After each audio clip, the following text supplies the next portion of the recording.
আজকের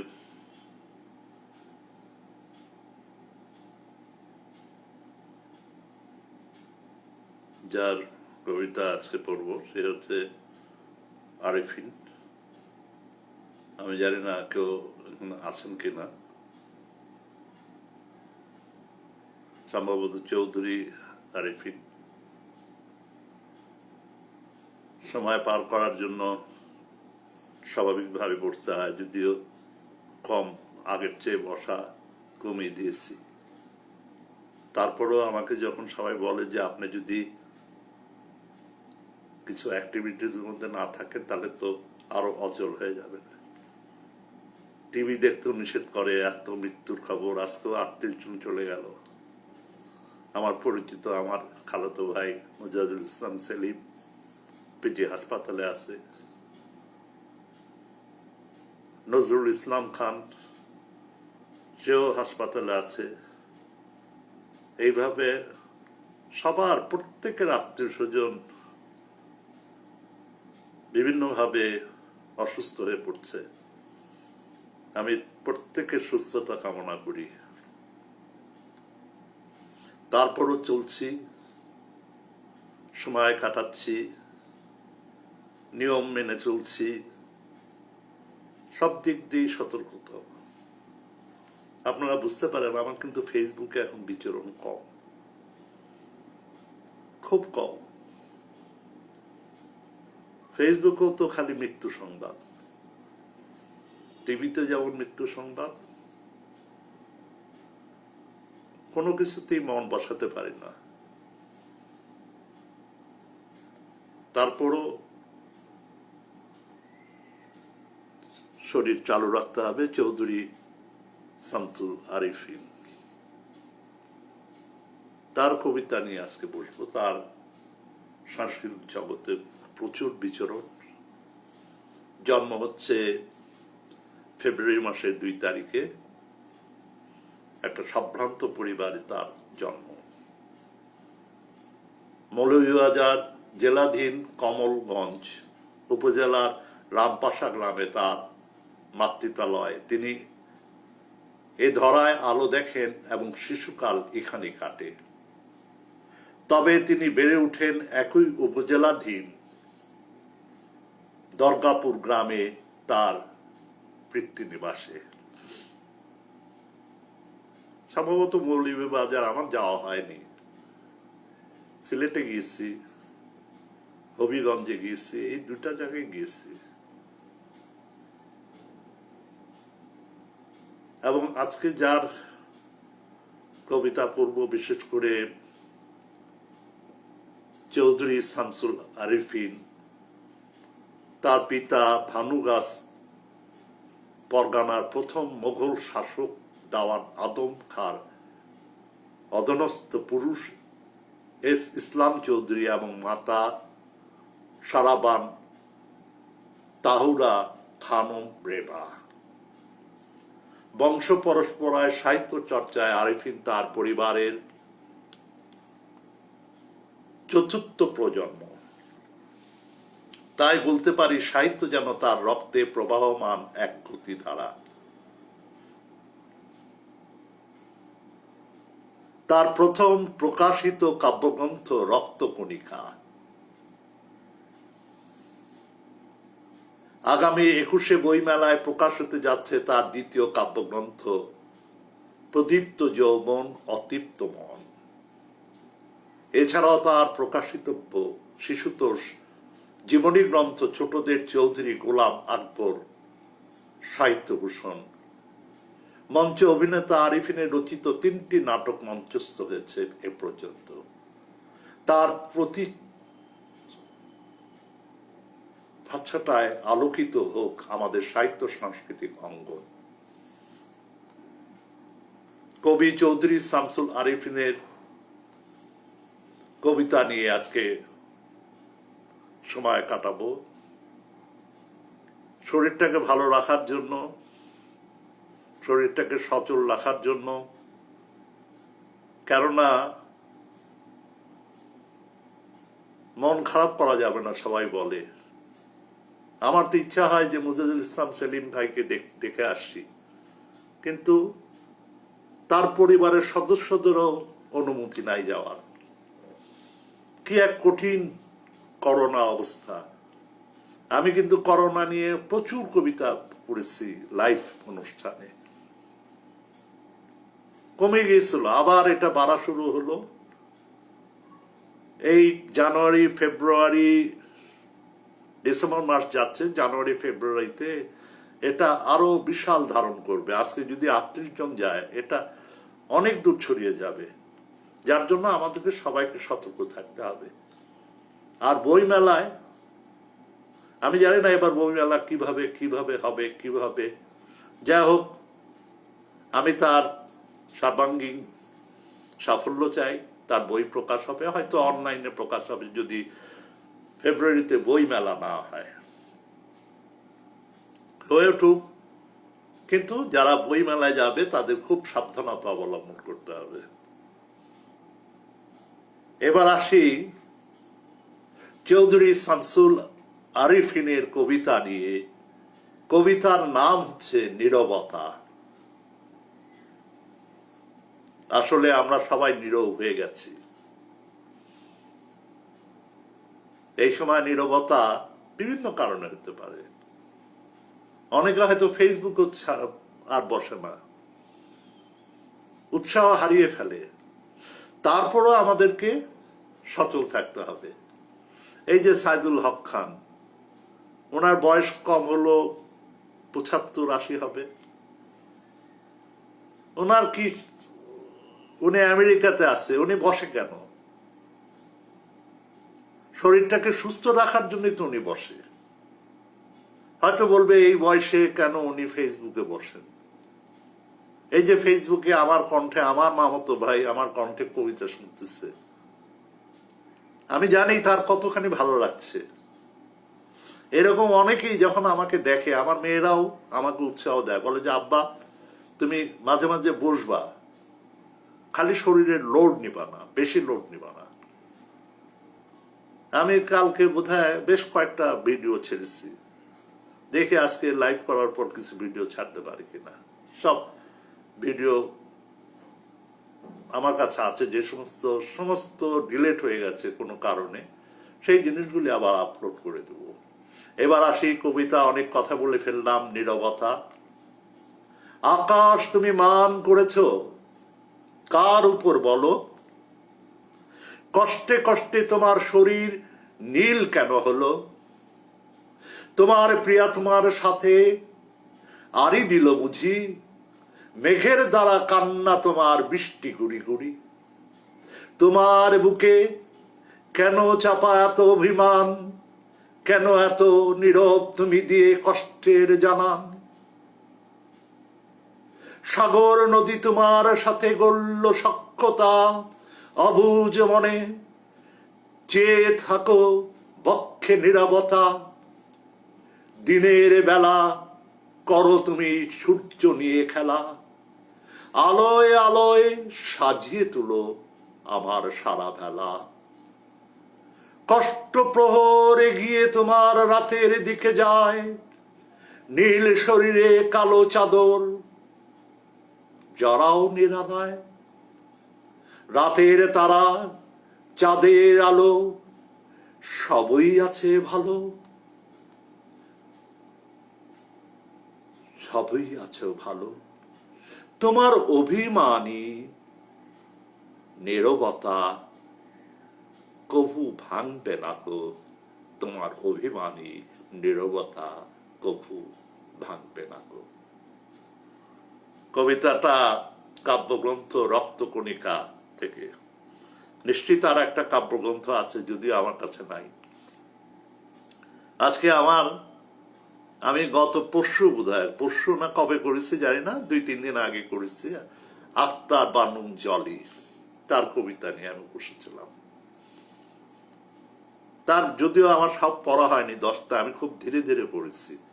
আমি কবিতা খুব স্পিডে পড়ি, কিন্তু দেখলাম যে যেহেতু আমি প্রথম পড়ছি, এই কবিতাগুলো তো আমার প্রথম, এই কবিতাগুলো তো আমার পড়া হয়নি, যার জন্য মানে আমার চোখটাকে ওখানে রাখতে হয় ওই পেজের মধ্যে, ওয়ার্ড বুকে, যেহেতু বই নাই, ওটাকে দেখে তারপর আমি কবিতাটা কোন জায়গায় কিভাবে হবে আমি এটা পড়ে যাচ্ছি। হাসান ওয়াহিদ ভাই এসছেন, উনি একটা চমৎকার মানুষ, ওনার কবিতা নিয়ে আমি লাইভ করেছি, যদিও উনি কানে শুনতে পারেন না কিন্তু লেখালেখি করতে পারেন। আমি বললাম যে আপনি আমাকে কিভাবে ফেসবুকে, বলে যে আপনার খুব প্রশংসা শুনেছি ওই যে লেখালেখির মাধ্যমে। উনি আমার সাথে অ্যাড হয়েছে, আমাকে বই দিয়েছে, এই করোনার মধ্যে উনি আবার আমাকে বই পাঠিয়েছে। অনেক ধন্যবাদ, নিশ্চয়ই আপনাকে কেউ মেসেজটা দিয়ে দিবে হাসান ওয়াহিদ ভাইকে। আমি বই পেলে আবার আপনার কবিতা নিয়ে লাইভে বসবো। এবার আসি দ্বিতীয় কবিতা।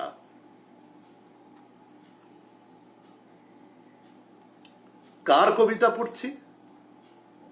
চৌধুরী শামসুল আরিফিন। কবিতার নাম হচ্ছে অভিব্যক্তি। আমি কবি হতে আসিনি গো, বর্ণমালার ছন্দে কিছু জরুরি কথা জানান দিতে এসেছি তোমার কাছে।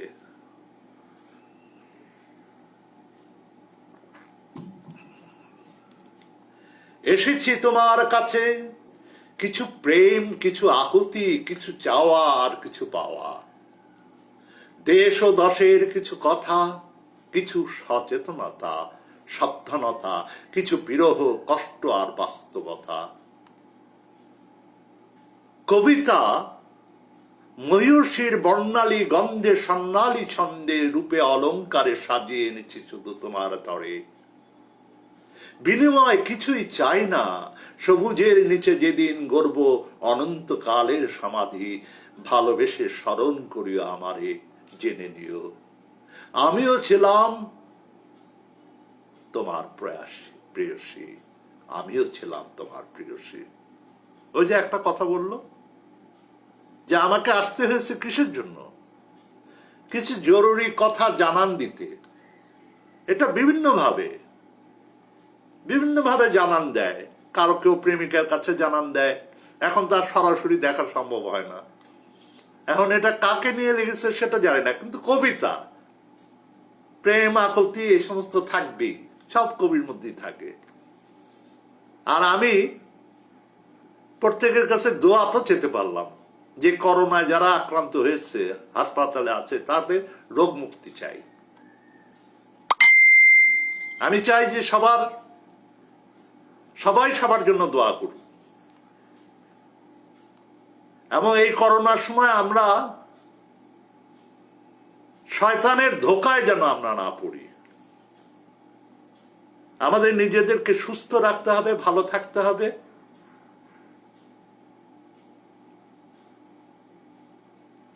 কারণ শয়তান আমাদের প্রত্যেকের ঘাড়ে আছে। যে নফস, যে শয়তানকে দমন করতে পারে সেই হচ্ছে প্রকৃত মানুষ। আমাদের যাওয়ার সময় হয়ে গেছে, আমাদের হিসাব কিন্তু হবে মৃত্যুর পর। এই জীবনে যা কিছু করে যাব সবই পরবর্তীতে হিসাব হবে। চলে যাব, কেউ আসবে না। এখন ধরেন কোনো কারণে, ধরেন আমার কিছু হয়ে গেল, কেউ দেখতে আসবে না, হয়তো ভিতর থেকে মনে মনে দোয়া করবে। এবং আমি যে চাই না যে কেউ এসে আরেকজন অসুস্থ হোক। আমি অনেক ঘটনা জানি, আমারই মামাতো ভাই, এই যে সাইদুল হক খান আছে, তার এক ভাই স্বামী, আমার আপন মামাতো ভাই, অসুস্থ হলো, তার মেয়ে তার বাবাকে দেখতে আসলো। স্বাভাবিকভাবে করোনা হয়েছে, হাসপাতালে ছিল, আবেগের টানে চলে আসলো, কিন্তু তার মেয়েকে আর রক্ষা করা গেল না। স্বামী আছে কিন্তু তার মেয়ে চলে গেল। আমি জানি এত কষ্ট মানুষের, আল্লাহ কাকে কিভাবে কোথায় নিয়ে যাবে কেউ জানে না।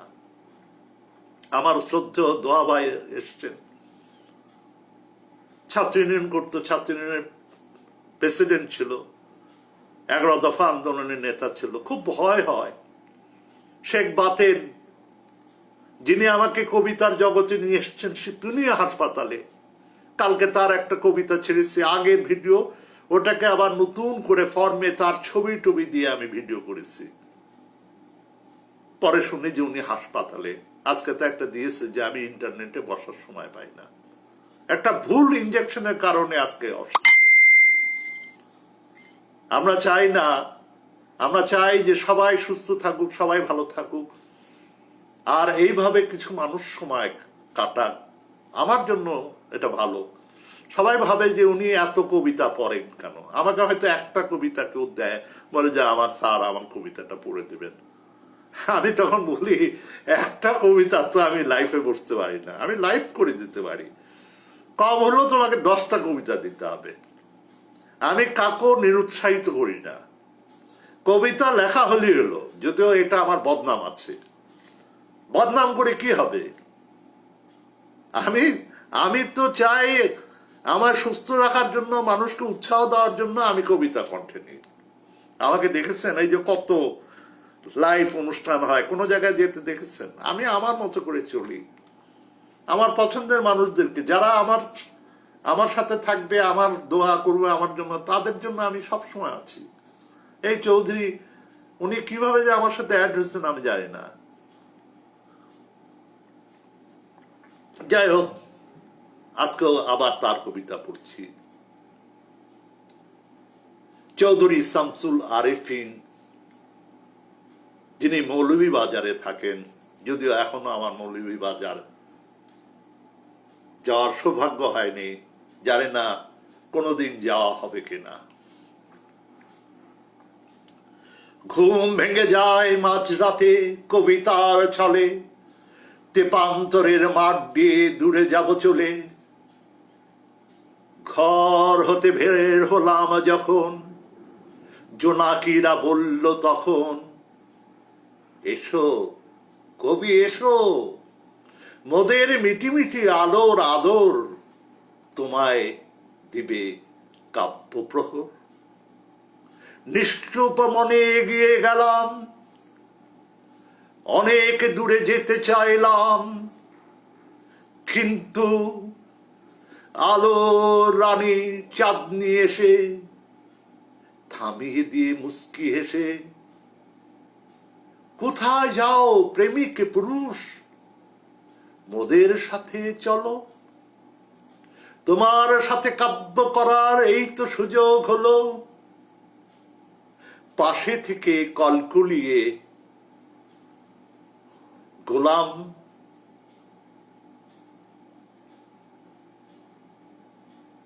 বেলি বলে, গোলাম তো হবে না, গোলাপ বেলি বলে, যাই হোক, পাশে থেকে কলকুলিয়ে গোলাম বেলি বলে, ভালোবেসে গন্ধ দিব তোমার হাতে তুলে, বিনিময় দাও না কবি কাব্য উপহার, আজকে রাতে তোমার সাথে কাব্য সমাহার। ঝিঝি পোকা ঝনঝনিয়ে কাছে এসে বলে, আমার কাছে কাব্য প্রহর অনেক দামি, তবে চমকে দিয়ে গা জড়িয়ে ঠান্ডা বাতাস জানায়, ভালোবাসার পরশ দিলাম, কাব্য হবে তাই। আমের বাগান, জামের বাগান, সেগুন বাগান হেসে, এই লগনে কাব্য আগুন লাগবে সবার দেহে। হঠাৎ করে পুকুর জলে চাঁদনি নেমে এলো, ভালোবেসে মনের কথা বলে দিতে হলো, ভালোবেসে মনের কথা বলে দিতে হলো। আসলে কবিতা আমি চেষ্টা করলেও কবিতা লিখতে পারবো না। এটা নিশ্চয়ই এই চৌধুরী শামসুল আরিফিনের পরিবারে কেউ কবিতা লিখত এবং তাকে নিশ্চয়ই উৎসাহ দিয়েছে। একদিনে উনি কবি হয়ে ওঠেননি। কবিতা লিখতে লিখতেই একদিন তখন তাকে সবাই কবি বলে সম্বোধন করে। এটা কিন্তু এখন নিজেকে কবি বললে খালি কবি হয়ে যায় না, কবি একটা স্বীকৃতির ব্যাপার। অনেকে কবিতা লিখছে, হাজার হাজার কবিতা লিখছে, হয়তো অসংখ্য বই বের হয়েছে, কিন্তু কবি না। এখন আমি তো যেহেতু কবিতা অত বুঝি না, কণ্ঠে নেই, আমার দৃষ্টিতে আমার কাছে যেহেতু ভালো লেগেছে, আমার মনটাকে ছুঁয়ে দিয়েছে, এই হিসাবে বলবো এটা কবিতা। অন্যরা কি বলবে আমি জানি না, আমার দৃষ্টিতে এটা কবিতা। আমি তো কবিতা অনেক বিশাল ব্যক্তিদের নিয়ে আমি কবিতা করেছি, সেটা এক ধরনের জিনিস। কিন্তু কবিতা হতে হয় প্রকৃতি, প্রেম, ভালোবাসা, এইটা না হলে কবি হওয়া যায় না। যেই গুণাবলীটা আমি তার মধ্যে দেখছি, তাই না? তো খুবই ভালো লাগলো, আমার সময়ও কাটছে। দেখেন আমার মুখে এখন হাসি, মাঝে মাঝে কান্না চলে আসে, কান্না আসে। আমি যদি খালি ওই করোনা নিয়ে চিন্তা করি, কান্না আসবেই। আমাকে করোনার কথা ভুলে যেতে হবে। এখানে আমার অফিসে একসময় অফিস কলিগ ছিল, সে রাজশাহী বাড়ি। এমন কোনো দেশ নাই যে ঘুরে নাই, এমন কোনো দেশ নাই যে ঘুরে নাই। তার ওয়াইফ রিটায়ার করেছে, সেও কৃষি ব্যাংকের একজন খুব বড় পোস্টে ছিল, একদম চিপ পোস্টে ছিল। আর সাত্তার সাহেব তো আমার সাথে জব করেছে, চমৎকার একটা মানুষ, রাজশাহী বাড়ি। কবিতা যদিও বুঝে না, কিন্তু চলে এসছে। সে হিমালয় পর্বতে উঠার অ্যাটেম্প নিয়েছিল, তারপর পাটা ভেঙে গেছে, নেপালে গিয়েছে। আর এমন কোনো দেশ নাই, রাশিয়া, অমুক, সাইবেরিয়া, কোন দেশ যায়নি সেটা হলো কথা। এই যে ভ্রমণের মধ্যে দিয়ে নিজেকে আনন্দে রাখে। এবং একসময় শিকারিও ছিল, সুন্দরবনে শিকার টিকার করেছে, আমাকে যেটা বলেছে। তো এইভাবে যাই হোক, সবাইকে সুস্থ থাকতে হবে। এবার আসি চৌধুরী শামসুল আরিফিনের আরেকটি কবিতা, রক্ত কণিকা।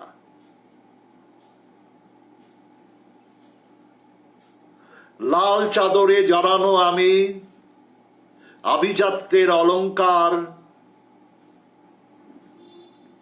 কখনো কারো অহংকারে জর্জরিত হয়ে নিম্ন বর্ণের নিরীহ মানুষের কাছে তিরস্কার। আমি নবদম্পতির বেদনার্ত দেহ মন, সুখের প্লাবনে ভাসানো অনন্য শিহরণ। আমি অবুঝ কিশোরীর চঞ্চল চরণে এলোকেশে ছুটে চলা মায়াবী চাহনির ডাক। আমি সবুজ তরুণীর আবৃত্ত বক্ষে, নিবৃত্ত চোখে কাঙ্ক্ষিত মৌচাক। আমি স্বাধীনতার ভিত্তিপ্রস্তর স্থাপন করে মুক্তি সেনার অগ্নিশর্মা, চোখে স্বপ্ন বারুদ হয়ে প্রতিটি রণাঙ্গনে দাবানলের শিখা চড়িয়ে কবি নজরুলের বিদ্রোহী সত্তায় মিশে তুলেছে চিত্ত কাঁপানো স্লোগান। আমি ক্ষুদিরামের ক্ষুদ্র শরীরে বয়ে চলা স্বাধীনতার চেতনা। আমি বাংলার মহাবীর ঈসা খান, আমি হাজী শরীয়ত উল্লাহর ফরাইজি গান। আমি বাঁশের কেল্লার প্রতিবাদী স্পৃহা জারানো দিগ্বিজয় তিতুমির। আমি বাংলার লাল সবুজে মিশে থাকা সাত শ্রেষ্ঠ বীর। আমি ভাষা শহীদ রফিক সালাম বরকতের প্রিয়ার করুণ ক্রন্দন, স্বাধীনতার প্রয়োজনে বঙ্গবন্ধুর অনলবর্ষী ভাষণ, জেনারেল ওসমানীর নেতৃত্বে গড়া ৭১-এর রণাঙ্গন, আমি অর্জিত নতুন বাংলাদেশ গড়ার প্রত্যয়,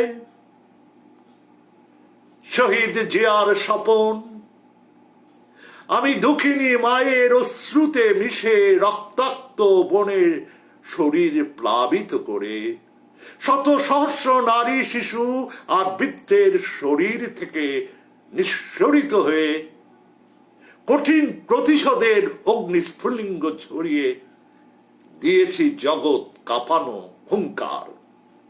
সত্যি আমি জালিম হায়নার অট্টহাসির কারণ, আবার শহীদদের বিসর্জিত শেষ পাথেয় হয়ে লক্ষ্যে পৌঁছানোর শ্রেষ্ঠ উপকরণ। আমি আকাশ থেকে ঝরে পড়া কোনো তারা নয়, মাটি ভেদ করে হঠাৎ জেগে ওঠা বৃক্ষ নয়, বানের স্রোতে ভেসে আসা কোনো শ্যাওলা নয়, যুগ প্লাবনে আমাকে কেন্দ্র করে গড়ে উঠেছে কত শত সিন্ধু। আমি মহান স্রষ্টার দেওয়া তোমার শরীরে ছিটিয়ে থাকা এক একটা রক্ত কণিকা, তোমার শরীরে ছিটিয়ে থাকা এক একটা রক্ত কণিকা।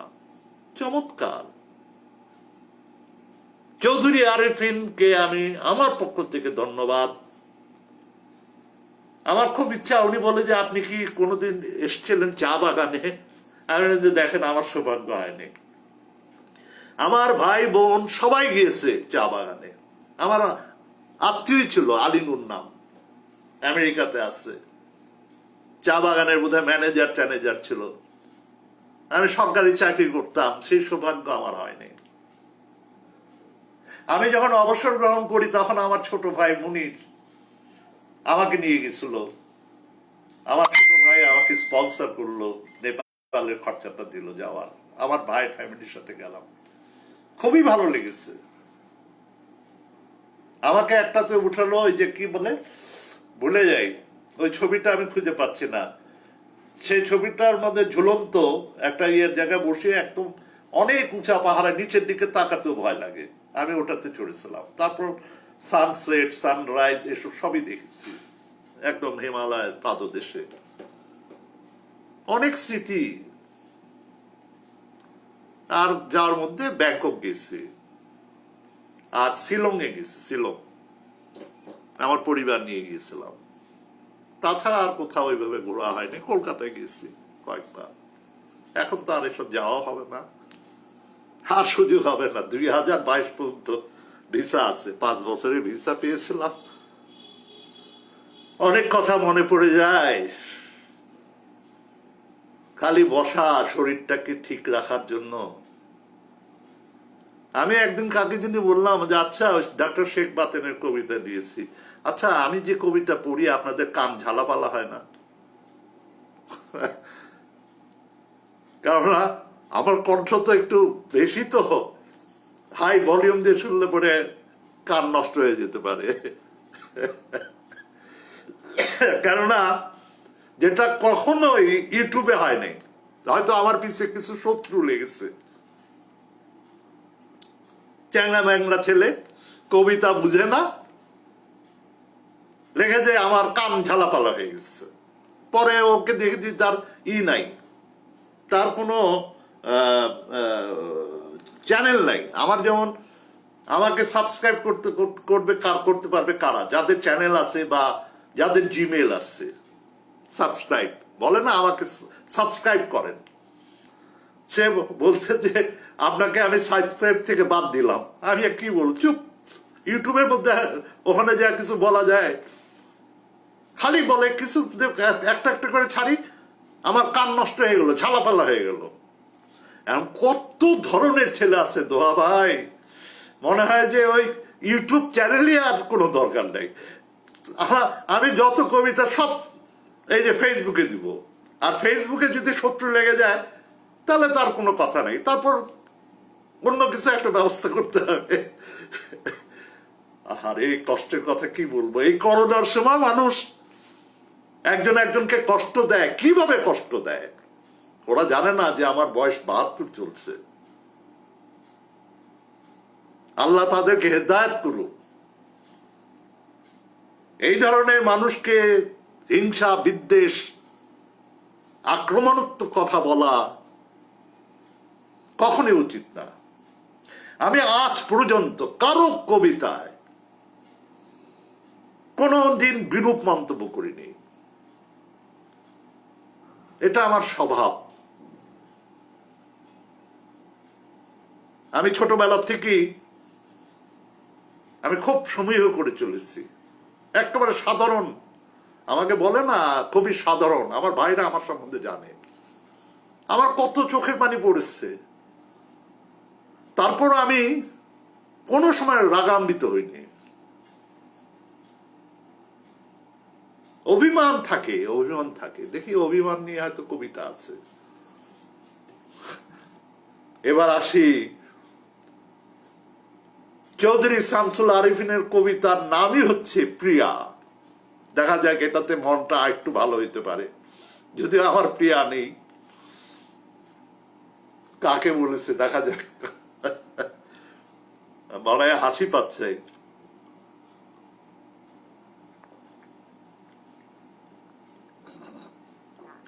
আমার বাসা থেকে মানে আমার মেয়েরা ফোন করে করে বলে যে আব্বা খালি তুমি চা খাবা, বেশি চা খেলেও তো মুশকিল। একদম আদা, এলাচ, তারপর লং। আমি অনেকগুলি লং কিনে নিয়ে আসলাম, লং এর দামও তো অনেক। যাই হোক, আর রাত্রের খাওয়া তো আমি 8টার মধ্যে খেয়ে ফেলি। 8টার মধ্যে আমি আজকে যেহেতু 8টায় আমি বসেছি, তার আগে খাওয়া দাওয়া করেছি। এশার নামাজ পড়ে, এশার নামাজ 7টায় পরে আজান। এবার আসি, যদি তুমি তোমাকে কখনো আবিষ্কার করো নির্জন অন্ধকারের অভ্যন্তরে, যদি দেখো লাল রক্তের সমারোহে তোমার সারা শরীর ডুবে গেছে, তবে দুরু দুরু চিত্তে স্নিগ্ধ কোমল শরীরে ভয় কাঁপন তুলো না। ব্যথিত মনে দুটি হরিণী চোখে যেন অশ্রু প্রবাহিত হয় না। কারণ এই যে তোমার চির প্রতীক্ষিত পৃথিবীর সবচেয়ে নিরাপদ স্থান, আমার হৃদয় গহীনে নিভৃতে এখন শুধুই তোমার অবস্থান। পৃথিবীর সবচেয়ে নিরাপদ স্থান, আমার হৃদয় গহীনে নিভৃতে এখন শুধুই তোমার অবস্থান, এখন শুধুই তোমার অবস্থান। শ্রোতারা বলবে কবিতা কেমন। যদি মন ছুঁয়ে যায় তাহলে অবশ্যই কবিতা ভালো। আমি তো আর এসব বুঝবো না, আমি কবিতা কম বুঝি, তারপরও কণ্ঠে নেই। আমার সম্পর্কে অনেকে বলে থাকে একদম বড় মাপের কবি। সেটা হচ্ছে দোহা ভাই বলি, এই কথাগুলি তো আপনারা শুনেন নাই। আপনি তো জানেন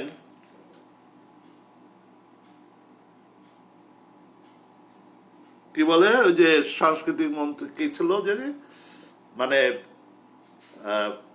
আসাদুজ্জামান নূর, নূর ভাই তো, আমি যখন ছিলাম নূর ভাই বোধহয় সাংস্কৃতিক সম্পাদক ছিল, সেন্ট্রাল কমিটিতে ছিলাম, নাকি আবুল হাসনাত ভাই ছিল মনে নাই। তো জয়েন্ট সেক্রেটারি একজনের কবিতার মৌরক উন্মোচনের একটা অনুষ্ঠানে ছিলাম শিল্পকলায়। আসাদুজ্জামান নূরের সামনে বলল যে বদরুল ভাইয়ের কণ্ঠ হচ্ছে একটা অকবিতা কবিতা হয়ে যায়। আমার খুব মনে কষ্ট পেলাম, কিভাবে এটাকে আমাকে খোঁচা মারলো। যেদিন শহীদ কাজী উনি মারা যান, আমি শহীদ মিনারে গিয়েছিলাম। তখন ওনাকে জিজ্ঞেস করলাম যে আচ্ছা অমুক ভাই, আপনি যে আমাকে এটা বললেন যে আমার, বলে বদরুল ভাই আপনি অভিমান করেছেন। বলে যে জানেন আপনার কণ্ঠ যে আল্লাহর দেওয়া, সৃষ্টিকর্তার দেওয়া। তখন আমার মনটা শান্ত হলো।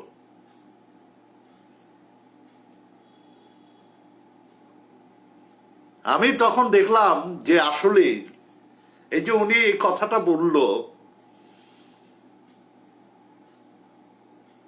হ্যাঁ নূর ভাই কি ছিল, কালচারাল সেক্রেটারি ছিল নাকি হাসনাত ভাই ছিল? আরে হাসনাত ভাই চলে গেল। হাসনাত ভাইয়ের একটা কবিতা অনুবাদ করা আজমল খাটকের, আমি ওটা রেকর্ড করেছিলাম, দেখে ওটা ছাড়বো, ওটাও ডিলিট হয়ে গেছে। তার ছিল তার ছদ্ম নাম ছিল আবুল হাসনাত ভাই। এটা তো সেই পাকিস্তান আমলে লেখা আজমল খাটকের। যাই হোক, অনেক কথা, অনেক স্মৃতি। তারপর আমি বললাম যে দেখেন, বলল যে আপনার কণ্ঠ শুনলে মোস্তফা ভাইয়ের কথা মনে হয় এবং আপনার কণ্ঠ হচ্ছে আল্লাহর দেওয়া। তা আমি দেখলাম যে এই সোয়াবটা খালি আমার না, এই সোয়াবটা তার ইয়েতে পড়লো, যে আল্লাহকে স্মরণ করলো, আল্লাহর কথাটা তো বললো, তাই না? এইভাবে অনেকে আমাকে বলে যে আপনার আসলেই আমার কণ্ঠ সৃষ্টিকর্তার দেওয়া। আমি সবসময় শুকরিয়া জানাই, প্রতি পদে পদে আমি শুকরিয়া জানাই। কাজে আমার ক্ষতি করতে চাইলে কেউ ক্ষতি করতে পারবে না। এমনিও কারো ক্ষতি করা উচিত না। আমি তো কারো ক্ষতি করি না। যখন কেউ বিরূপ মন্তব্য করে আমি খুব মর্মাহত হই, খুবই মর্মাহত হই। যাই হোক, এখন মর্মাহত হওয়া যাবে না, কয়দিনই বা আছে দুনিয়াতে। এখন কবিতাটা পড়বো যেটার নাম হচ্ছে কষ্ট। কার কষ্ট নাই? এই যে হাফিজুর রহমান, হাফিজ ভাই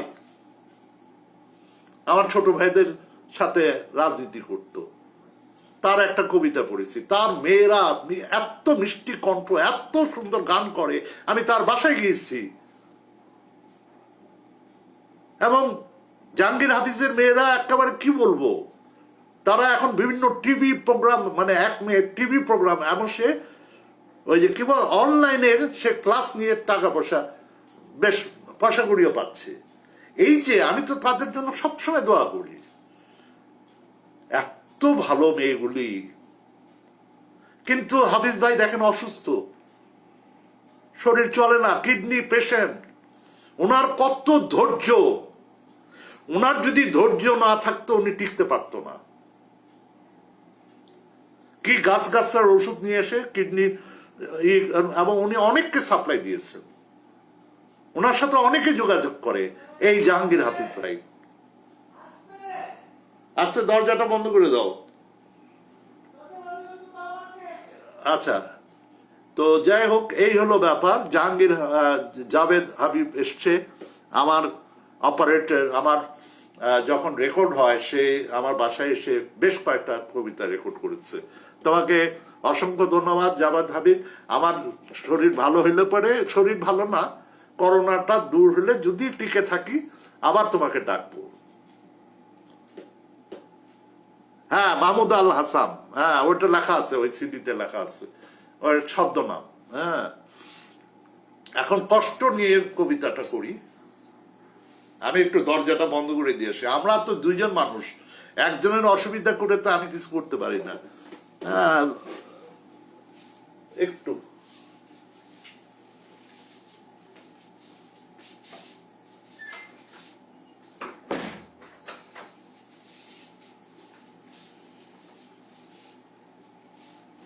ঘরে সাউন্ড প্রুফ করতে হবে। ঘরে সাউন্ড প্রুফ করলে আর এই আর কারো অসুবিধা হবে। আচ্ছা, চৌধুরী শামসুল আবেদিনই বলছেন যে এটা কষ্ট খুব দারুণ কবিতা। জানি না ইনি আরেকজন বোধহয়, আমি যার কবিতা পড়ছি তার তো চৌধুরী শামসুল আরিফিন, তারই ভাইটি হবে বোধহয়। আমি বৃষ্টিবিহীন বৈশাখী দিন, আমার কাছে কষ্টের ঋণ, ফাগুন যেন হায় দূর থেকে ইশারায় আমাকে জানায় বিদায়, বেদনার নীল হৃদয়ের বাঁকে বাসা বেঁধে যায়, অশান্ত প্রলয় অতৃপ্ত হাহাকার নিয়ে ফেরারি মন হারায় তেপান্তরে, কল্পনার রং বেদনার নীলে মিশে জন্মায় খরস্রোতা দিন, হৃদয়ে অরণ্য হয়েছে মরুভূমি, সুখ নামের বৃষ্টিবিহীন বিষাদ প্লাবন, তৃষিত অন্তরে বাজে কষ্টের বীণ, বিষাদ প্লাবনে তৃষিত অন্তরে বাজে কষ্টের বীণ। তারপর আসি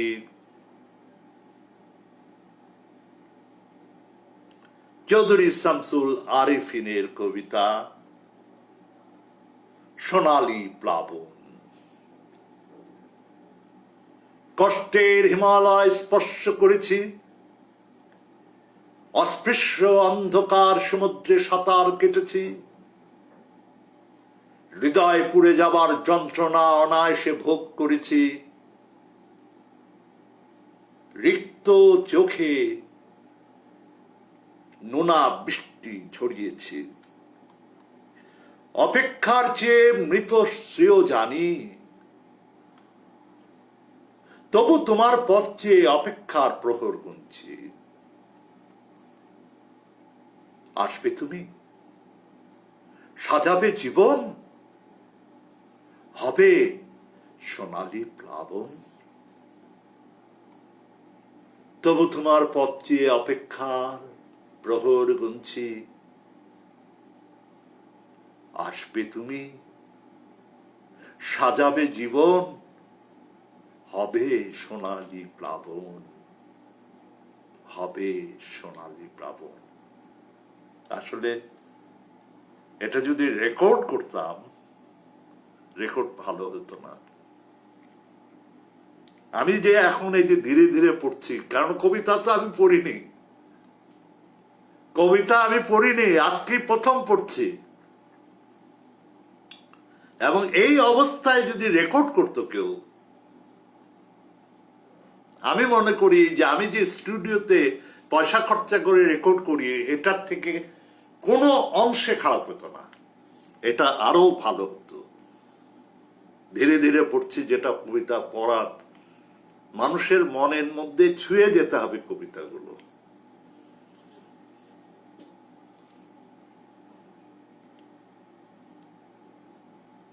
আমি এখন খেয়াল করছি যে আমি একটা জিনিস বলেছিলাম চৌধুরী শামসুল আরিফিনকে, আপনি আমাকে কবিতা দিবেন কিন্তু সিরিয়াল নাম্বার দিবেন, একটাও সিরিয়াল নাম্বার নাই, তবে নামগুলো আছে। কেউ সিরিয়াল নাম্বারটা ঠিকভাবে লেখে, আবার যারা লেখে না তারা আবার নাম দেয় না। আমি যেমন প্রত্যেকটা, আমি তো চৌধুরী আরিফিনকে ওইভাবে চিনি না, আমার সাথে কতদিন, এক বেশি না, 1 মাস, 1 সপ্তাহ বা 1 বছর, হঠাৎ করে কোনো না কোনো ভাবে একটা কথোপকথনের মধ্যে দিয়ে হয়তো একটা দুটো আমি বলি যে না, একবারে 10টা দেন, আমি লাইভ করে দেবো। আমার অভ্যাস হচ্ছে এটা, কারণ একটা কবিতা আমি কেন বসবো, কষ্ট করে কম্পিউটারে বসা, অমুক বসা, ওটা আরো কষ্ট, আর রেকর্ড তো প্রশ্নই ওঠে না। এবার আসি কার কবিতা, চৌধুরী শামসুল আরিফিনের কবিতা।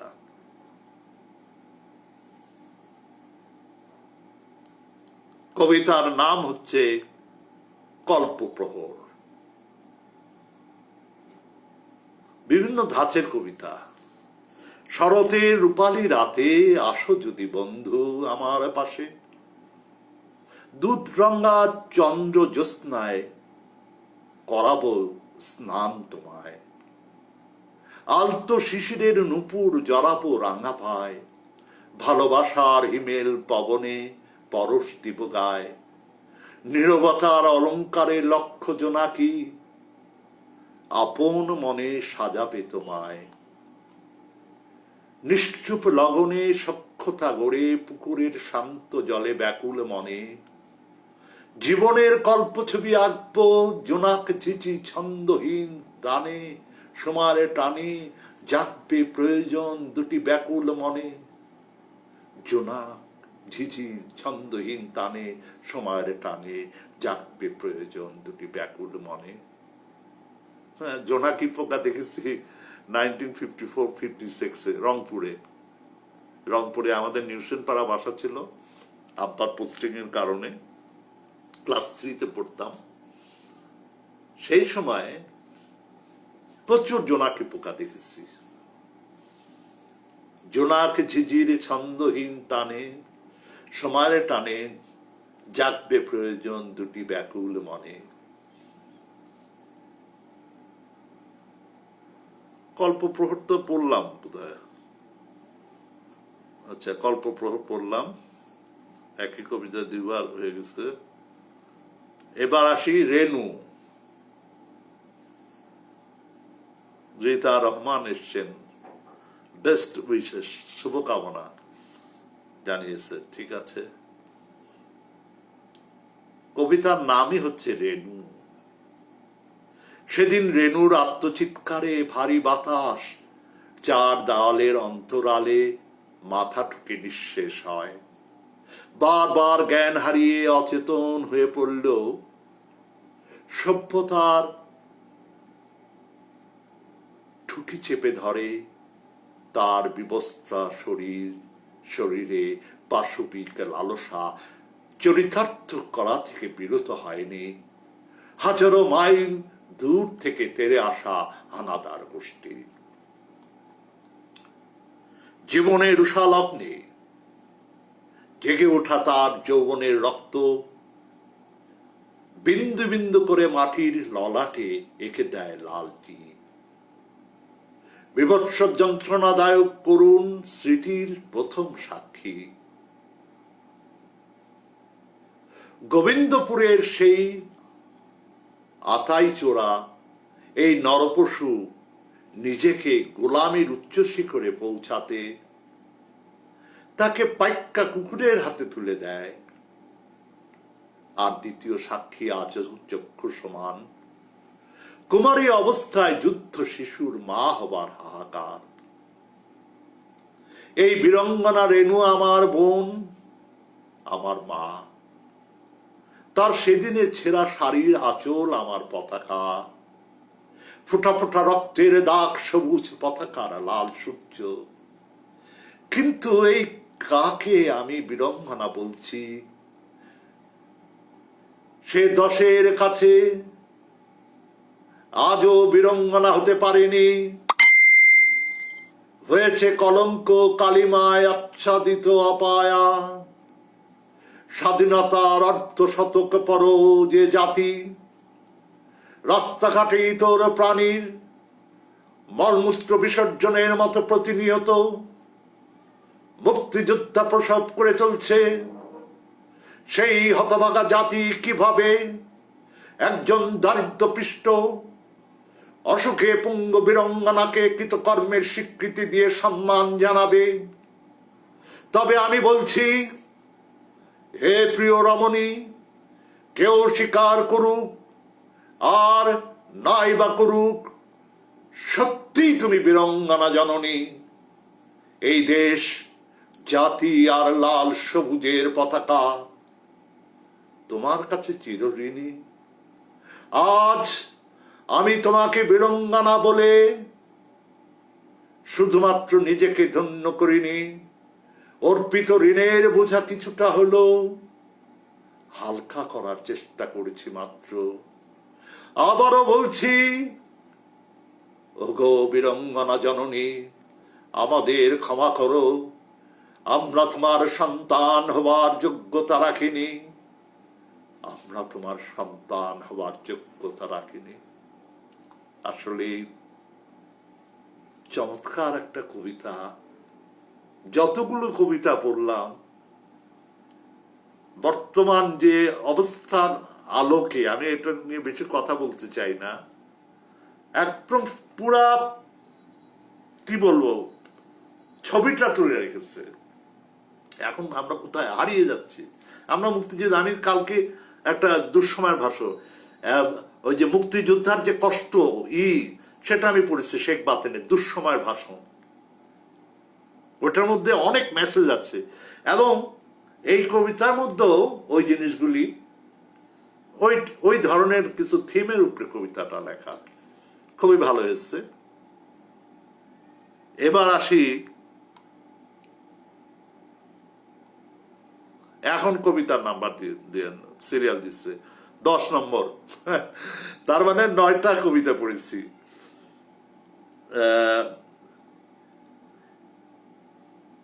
চৌধুরী শামসুল আরেফিনের কবিতা চাওয়া। যদি তুমি আসতে আমার এই জীবনে রংধনুর 7 রং হয়ে, সকালের সোনালি রোদে গাছের ডালে বসে, ঘুম ভাঙানো পাখি হয়ে যদি আমার বন্ধু বলে ডাকতে, যদি আমায় বন্ধু বলে ডাকতে, রোদেলা কোনো এক দুপুরে উত্তম রৌদ্রের ঝলকানিতে যদি আমায় কাছে টানতে, পরন্ত বিকেলে মিঠিল রোদে নিড়ে ফেরা পাখির কলরবে এক পশলা পবনের ফোয়ারা হয়ে আমায় যদি ছুঁয়ে দিতে, সন্ধ্যার মিটিমিটি আধারে জ্বলে ওঠা জোনাকি হয়ে যদি আমার পাশে আসতে, তারায় সাজানো চাঁদনি রাতে যদি জ্যোৎস্না হয়ে ঝরতে আমার রিক্ত বুকের পাঁজরে, প্রতিটি ক্ষণে সর্বস্ব উজাড় করে যদি ভালোবাসার দ্বীপ জ্বেলে দিতে, এক নিঃস্ব ভিখারির প্রহর গুলোতে, এক নিঃস্ব ভিখারির প্রহর গুলোতে। চমৎকার। তারপর আসি শান্তি বাহক শামসুল আরিফিনের, চৌধুরী শামসুল আরিফিনের লেখা মৌলভীবাজার বাড়ি।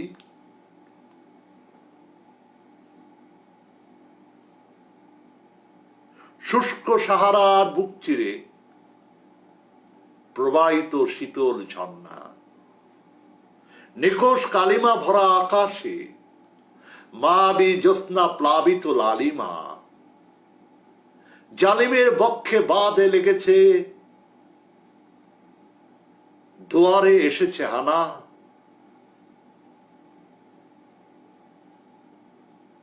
অশান্তির আগুনে ফাগুন এসেছে, আজ শান্তির আনাগোনা,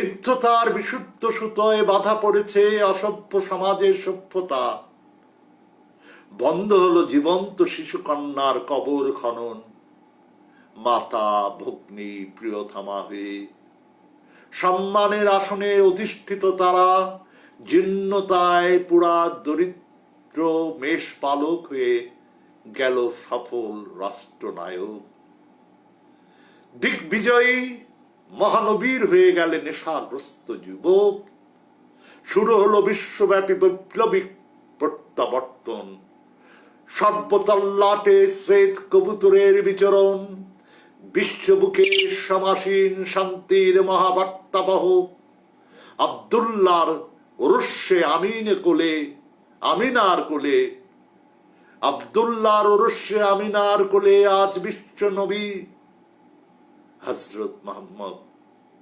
সাল্লাল্লাহু আলাইহি সাল্লাম। চমৎকার, মানে সুন্দর হবে, এটা একবার পড়লে ভালো হতো। যাই হোক, চমৎকার। এবার আসি তার 12 নম্বর কবিতা,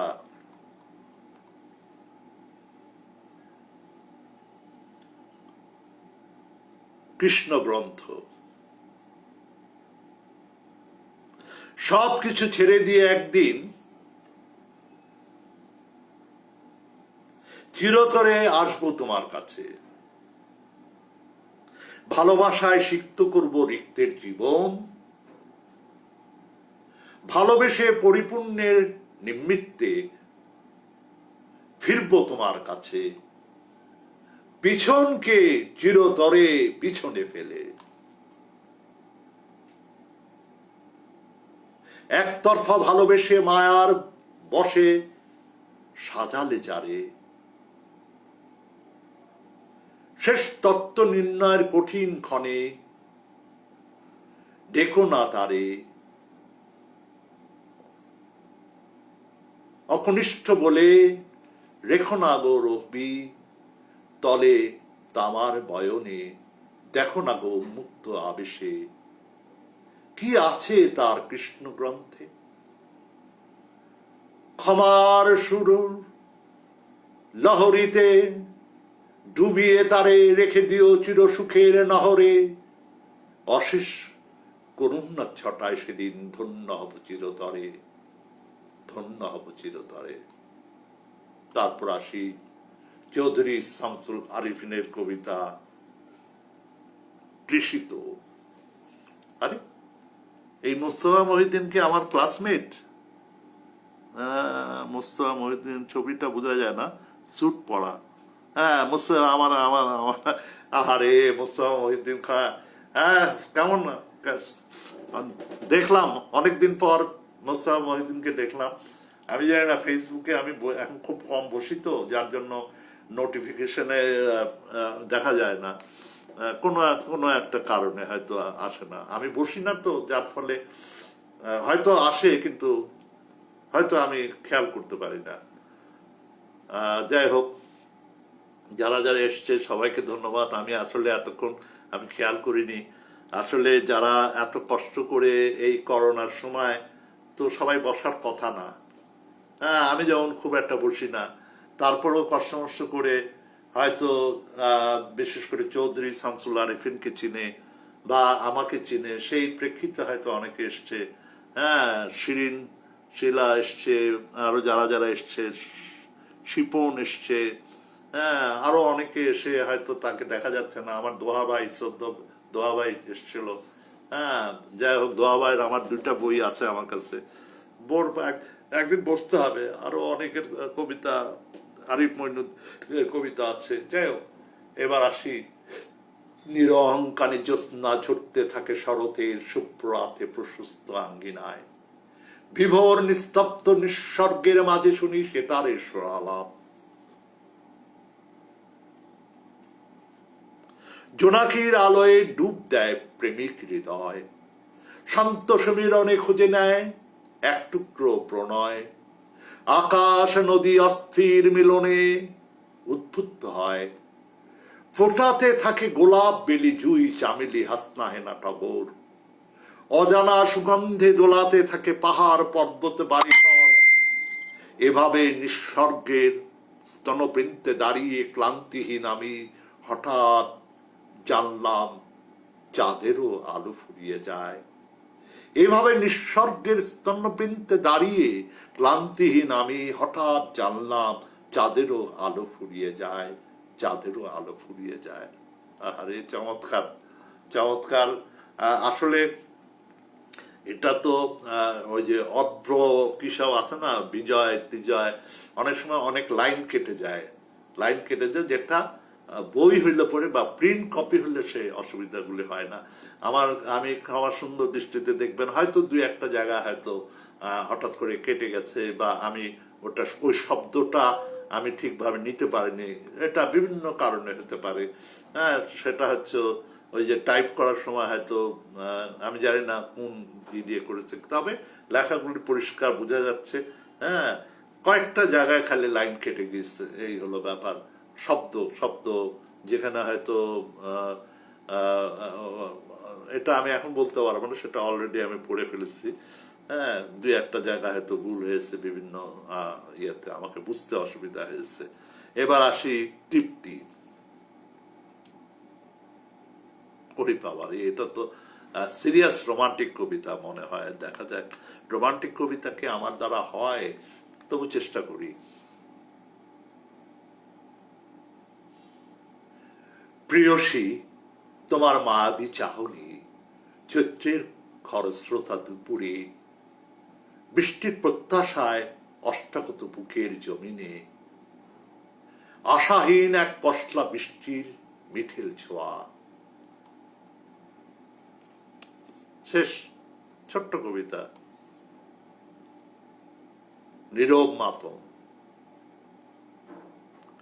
অর্ধ শতাব্দী ভারী বুকে পথ চলা, প্রয়োজন চিৎকার করে একটু কান্না, কান্নার শব্দে বিরক্ত সভ্যতা, মন খুলে কান্না হয় না, সমাজের কান্নার একটা সংস্কৃতি গড়ে উঠল না। অশ্রু দেখে বুনো উল্লাসে মত্ত কেউ, আবার অশ্রু নদীর উর্মিতে ভয় অন্য কারো। কোথায় কাঁদবো নিশ্চিন্তে? নীরবে একটু কাঁদতে চাই শুধু, সুযোগ দাও। জমাট বুক এক পৃথিবী সম ভারী হয়েছে, এক মহাসাগর অশ্রু রয়েছে দু নয়নের অন্তরে। জমানো কান্না মরণ জ্বালার চেয়েও বেশি যন্ত্রণার। দয়া করে নির্বিঘ্নে কাঁদতে দাও, দয়া করে নির্বিঘ্নে কাঁদতে দাও। হাসির দুঃস্বপ্ন দেখি না, হাসতে চাইও না। শেষ কবে হেসেছিলাম মনেও করতে পারছি না। শুধুই কান্না হবে, কান্নার মাতমে যোগ দিবে 56,000 বর্গ মাইল অপেক্ষা শুধু সুযোগের। শুধু কান্না হবে, কান্নার মাধ্যমে যোগ দিবে 56,000 বর্গ মাইল অপেক্ষার শুধু সুযোগের। এই কবিতাটা এখন যে বাস্তব অবস্থায়, যে করোনার সময়, আসলে কান্নাকাটি এটাও একটা প্রার্থনা। আমি যখন সৃষ্টিকর্তার কাছে বলবো যে আল্লাহ, সমস্ত এই 56,000 বর্গ মাইল জুড়ে সমস্ত মানুষ যদি কাঁদে, চোখের পানি ফেলে, সৃষ্টিকর্তা হয়তোবা তার সুনজরে আসবো, আমরা হয়তো এটার থেকে মুক্ত হব। এবং যে জিনিসগুলি পালন করা দরকার, যে চোখের পানি ফেলবে করোনা থেকে মুক্তি পাওয়ার জন্য, অবশ্যই সে নিয়ম কানুন মেনে চলবে। যে চোখের পানি ফেলে, এটুক জানি যে সৃষ্টিকর্তা তার দোয়া কবুল করে। আর একটা জিনিস, যে যার ভিতরে মৃত্যুর চিন্তাটা আছে, যে দুনিয়া তো আমার সাময়িক, কিন্তু আরেকটা জগৎ আছে, আমি যখন চলে যাব তখন আমাকে কিভাবে মানুষ স্মরণ করবে, ওই কথাটা যখন ভাবে, তখন কিন্তু সে একজনের বিরুদ্ধে লাগে না, নিজেকে সঠিক পথে রাখার চেষ্টা করে। আজকে যদি সেই বোধটুকু আমাদের সমাজে সবার থাকতো, তাহলে আমাদের দেশে এত অন্যায় হতো না, এত অন্যায় অবিচার হতো না যেটা আমরা ভুগছি। আমরা সব অসুস্থ, এই সমাজটা অসুস্থ, সমাজে কি বলবো, ক্যান্সার হয়ে গেছে। জানি না এই সমাজের কিছু পরিবর্তন করতে পারবো কিনা। এখন যেটা বললাম, তার এগুলি আমার খুবই ভালো লাগলো, আমার সময়ও কাটলো। আমার জন্য আমি চাই যে সবাই দোয়া করবেন। আগামীতে নিশ্চয়ই কার কবিতা নিয়ে আসবো আমি নিজেও জানি না, হয়তো 2-1 সিরিয়ালি আছে। আমি বলছি কবিতা দাও, 10-12টা দাও। তার বোধহয় চৌধুরী, ওনার কবিতা পড়লাম হচ্ছে 15টা কবিতা কণ্ঠে নিতে পেরেছে, এটা আমার সৌভাগ্য। আর আমি যে আরেকজনের কবিতা পড়েছিলাম 2 দিন আগে, তার বোধহয় আমি 10টা পড়েছি, আর তার আরো 20টা কবিতা দিয়েছিল। সময় কোলায় নেই, এবং তার কবিতাগুলো খুবই ভালো ছিল। কাজী ইনামুল হক, আমি জানি না, কাজী ইনামুল হক বোধহয় আমার সম্ভবত পরিচিত। যেই হোক না কেন, আপনাদের সবাইকে আমার পক্ষ থেকে কি বলবো, শুভেচ্ছা জানাই। আবার আগামীতে দেখা হবে কারো না কারো কবিতা নিয়ে। সবাই সবার জন্য দোয়া করবেন। আমি জানি যে মানে প্রতিদিন প্রত্যেকের, হয় ভাই, না হয় বোন, না হয় বাবা, না হয় মা, আত্মীয় স্বজন, চাচাতো ভাই, মামাতো ভাই, কেউ না কেউ আক্রান্ত হচ্ছে। কাজেই আমরা এটাকে ভয় পেলে চলবে না, আমাদেরকে নিজেদেরকে সতর্ক থাকতে হবে। বাইরে বের হওয়া যাবে না, বিশেষ করে যারা বয়স্ক। আমার বয়স যেহেতু 72, আমার তো একদম বের হওয়াই যাবে না। আমার তো বের হওয়া যাবে না, আমি জানি না কবে বের হতে পারবো। আর ওই চিন্তা না করাই ভালো, ওই চিন্তা করলে খারাপ লাগবে। আমি যেভাবে চলছি ঘরের মধ্যে বসে সময় কাটানো এই আজকে দেখি কয়েকটা কবিতা দেখি, ভিডিও টিডিও হয়তো ছাড়বো, ছেড়ে তারপর ঘুমিয়ে পড়বো। সবাই ভালো থাকবেন। আজকের মতো শুভরাত্রি আপনাদের জন্য।